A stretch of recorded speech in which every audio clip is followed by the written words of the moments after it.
Hi guys, Miss Davis here. Ready for day 2 of my Anne Frank series where we're going to read together the Diary of Anne Frank and discuss things that pop up as we go. So I'm going to try to keep this to under 15 minutes, and there's a couple of things that I want to do before we get going. Once of all, I want to reiterate how important of a book I think this is, and how much the recent events and this whole learning from home thing has got me thinking about Anne Frank.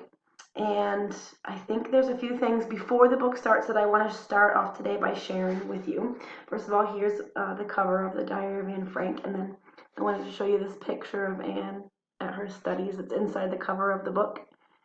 She is. A couple of other interesting photographs. I'll do my best to hold them up to the camera here. So these pictures are on the inside cover of the book. Sorry, I'm having a little trouble there. Spatial intelligence, not my forte. These are copies of the secret annex where Anne ends up hiding. It's actually inside her dad's office building. So this is the office building, the front of it, and then the back. And then inside, there's this bookcase that swings open, and then behind it you can see the staircase that leads into the secret annex, and this is where Anne and her family hid for almost 2 years. In the beginning of the book, we're not going to get to it today, but in the reading part that we'll do tomorrow, Anne will describe that in her diary, so maybe I'll show that picture again tomorrow. There's also a really good foreword written by the former First Lady Eleanor Roosevelt, so I thought that we'd start by reading the introduction. Here's how it goes. This is a remarkable book, written by a young girl, and the young are not afraid of telling the truth. It is one of the wisest and most moving commentaries on war and its impact on humans that I've ever read. Anne Frank's account of the changes wrought upon 8 people hiding out from the Nazis for 2 years during the occupation of Poland, living in constant fear and isolation, imprisoned not only by the terrible outward circumstances of war, but inwardly by themselves, made me intimately and shockingly aware of war's greatest evil, the degradation of the human spirit. At the same time, Anne's diary makes poignantly clear the ultimate shining nobility of that spirit. Despite the horror and the humiliation of their daily lives, these people never gave up. Anne herself, and most of all, it is her portrait, which emerges so vividly and so appealingly from this book. She matured very rapidly in these 2 years, the crucial years from 13 to 15, in which change is so swift and so difficult for every young girl. Sustained by her warmth and her wit, her intelligence, and the rich resources of her inner life, Anne wrote and thought much of the time about things which very sensitive and talented adolescents without the threat of death will write. Her relations with her parents, her developing self-awareness, the problems of growing up. These are the thoughts and expressions of a young girl living under extraordinary conditions, and for this reason her diary tells us much about ourselves and about our own children, and for this reason, too, I felt how close we all are to Anne's experience, how very much involved we are in her short life and in the entire world. Anne's diary is an appropriate monument to her fine spirit and to the spirits of those who've worked and are working still for peace. Reading it is a rich and rewarding experience. And that's what I'm hoping that we can achieve, all of us together, is to have a rich and rewarding experience while we're also separate. Anne is an extraordinary girl living in an extraordinary time. However, so are you. An extraordinary young person living in an extraordinary time. And maybe if this diary helps you to realize that some of the thoughts and feelings you're having were not only just had by you, but by other people throughout history, it might make you feel better. Or if you to realize that you too have a story to tell, and that story may benefit the world in some way, and so you should write it. The great thing about the Diary of Anne Frank is that in her own way, Anne's not really gone. She's here with all of us on these pages, and we get to meet her and get to know her secret longings and the things that she was thinking and curious about. And so in that way, she never dies. She gets to live forever, immortal on the pages of a book. And how cool is that? Um, so with that in mind, again, like I said, the times have got me to thinking about Anne Frank. And it's the diary of a young girl that I hope you find richly rewarding. So with that being said, I will start the first diary entry, which is dated Sunday, June 14th, 1942. On Friday, June 12th, I woke up at 6 o'clock and no wonder. It was my birthday. But of course I was not allowed to get up at that hour, so I had to control my curiosity until a quarter to 7. Then I could bear it no longer and went to the dining room, where I received a warm welcome from Martha the cat. Soon after 7 I went to Mummy and Daddy, and then to the sitting room to undo my presents. The first to greet me was you, possibly the nicest of all. Then on the table were a bunch of roses, a plant, and some peonies, and more arrived during the day. I got masses of things from Mummy and Daddy and was thoroughly spoiled by various friends. Among other things, I was given camera obscura, a party game, lots of sweets, chocolates, a puzzle, a brooch, Tales and Legends of the Netherlands by Joseph Cohen, Daisy's Mountain Holiday, a terrific book, and some money.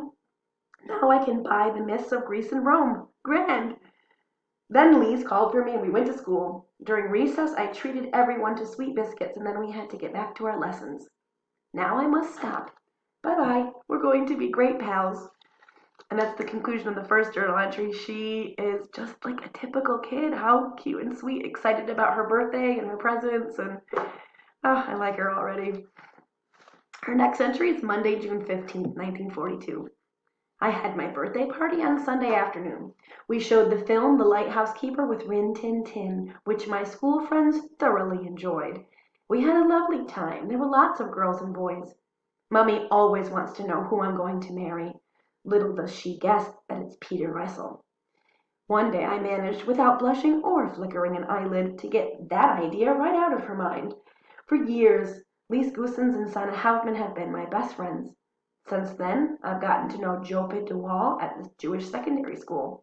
We're together a lot, and she's now my best friend. Lise is more friendly with another girl, and Sana goes to a different school where she has made new friends. So that's the end of the second entry. Again, just like a normal little girl telling you about her friends and what she does for school and her birthday party. The next entry is a little longer. It's the last one we're going to read together today. It's dated Saturday, June 20th, 1942. I haven't written for a few days because I wanted first of all to think about my diary. It's an odd idea for someone like me to keep a diary, not because I have never done so before, but because it seems to me that neither I, nor for that matter anyone else, will be interested in the unbosomings of a 13-year-old schoolgirl. Still, what does that matter? I want to write. But more than that, I want to bring out all kinds of things that lie buried deep in my heart. There's a saying that paper is more patient than man. It came back to me on one of my slightly melancholy days, while I sat, chin in hand, feeling too bored and limp to even make my mind whether to go out or to stay home. Yes, there is no doubt that paper is patient, and as I don't intend to show this cardboard-covered notebook, bearing the proud name of diary, to anyone, unless I find a real friend, boy or girl, probably nobody cares. And now, to come to the root of the matter. The reason for my starting a diary is that I have no such real friend. Let me put it more clearly, since no one will believe that a girl of 13 feels herself quite alone in the world, nor is it so. I have darling parents and a sister of 16. I know about 30 people who one might call friends. I have strings of boyfriends, anxious to catch a glimpse of me, and who, failing that, peep at me through mirrors in class. I have relations, aunts and uncles who are darlings too, a good home. No, I don't seem to lack anything. But it's the same with all my friends, just fun and joking, nothing more. I can never bring myself to talk of anything outside the common round. We don't seem to be able to get any closer. That's the root of the trouble. Perhaps I lack confidence, but anyway, there it is, a stubborn fact, and I don't seem to be able to do anything about it. Hence this diary. In order to enhance in my mind's eye the picture of the friend for whom I've waited for so long, I don't want to set down a series of bald facts in the diary like most people do. I want this diary itself to be my friend, and I shall call my friend Kitty. No one will grasp of what I'm talking about if I begin my letters to Kitty just out of the blue. So, albeit unwittingly, I will start by sketching in brief the story of my life. My father was 36 when he married my mother, who was then 25. My sister Margot was born in 1926 in Frankfurt on Main. I followed on June 12, 1929, and as we were Jewish, we emigrated to Holland in 1933, where my father was appointed managing director of Travis N.V. This firm is in close relationship with the firm of Colin and Company, in the same building of which my father is a partner. The rest of our family, however, felt the full impact of Hitler's anti-Jewish laws, so life was filled with anxiety.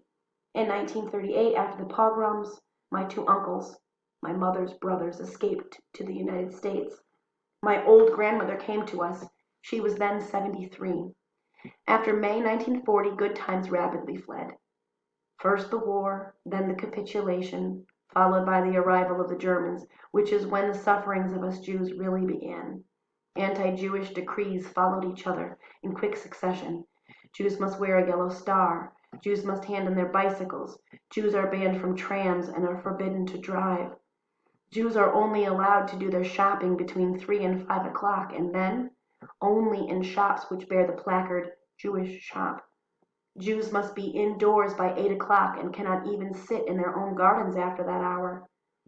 Jews are forbidden to visit theaters, cinemas, and other places of entertainment. Jews may not take part in public sports. Swimming baths, tennis courts, hockey fields, and other sports grounds are all prohibited to them. Jews may not visit Christians. Jews must go to Jewish schools, and many more restrictions of a similar kind.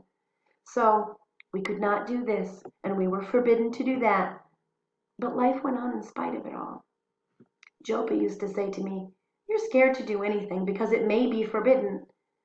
Our freedom was strictly limited, yet things were still bearable. Granny died in January of 1942. No one will ever know how much she is present in my thoughts and how much I love her still. In 1934, I went to the school at the Montessori kindergarten and continued there. It was at the end of the school year I was in Form 6B when I had to say goodbye to Mrs. K. We both wept. It was very sad. In 1941, I went with my sister Margot to the Jewish secondary school. She into the 4th form and I into the 1st. So far, everything is all right with the four of us, and here I come to the present day. And that's where I'm going to stop for the day today because we're almost out of time and because I think this is a good spot for reflection. She says things in the last journal entry here about feeling like no one's going to care about her thoughts and feeling terribly alone in the world, even though she realizes that she's not. She has friends and family, but still feels like no one understands her on the inside. And how many of us have felt like that? My goodness, I feel like that a lot sometimes, and I'm an old lady. She's just so wise in what she says about coming to the root of the matter is that she doesn't ever seem to be able to bring herself to talk about anything other than like commonplace, everyday stuff, not having deep conversations with people. And so I think sometimes we really undervalue in society during all times deep conversations and deep connections with people, which is what I'm trying so hard to keep while we're all apart from one another. We need Anne Frank in our lives and other authors of, great insight and wit, which this 13-year-old girl at this time is an author of deep wit. And maybe so are you. I'm going to post questions in the homework section for the students of mine and in the comment sections for students who are not yet students of mine, in case you want to get involved in the conversation, which I think is awesome. And I would like you to think about maybe starting your own journal. These are very interesting times, and things are happening to you which are of value. So look for questions, discussion questions, and think about starting your own journal.